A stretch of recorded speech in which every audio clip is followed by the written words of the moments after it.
If you want to lower your blood sugar, you have to give up sweets. At least that's what most doctors will tell you. But not Dr. Marc Bubbs, highly sought-after doctor to top athletes in the NBA, the NFL, and MLB.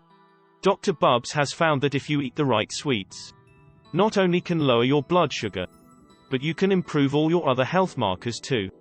Imagine eating your favorite desserts like chocolate chip cookies, chocolate cake, even chocolate brownies and vanilla ice cream, and ending up with lower blood sugar, lower cholesterol, even lower triglycerides. Sounds crazy, right?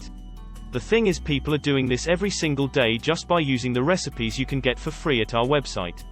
People like Jen Krieger from Allen, MS, who made Oreos for her husband, and then caught him sneaking them out of the cookie jar. And Marcia Rosa from Mansfield, who says her grandkids always fight over the chocolate chip cookies she makes for them. Connie Lindsley from San Francisco, California even made the Black Forest chocolate cake for a party, and had her friends not only fooled believing it to be regular chocolate cake, but had them asking her to give them the recipe too. If you're someone who loves sweets but wants to avoid all the downsides that comes with eating them, you need to check out these delicious dessert recipes by clicking the in the description below this video.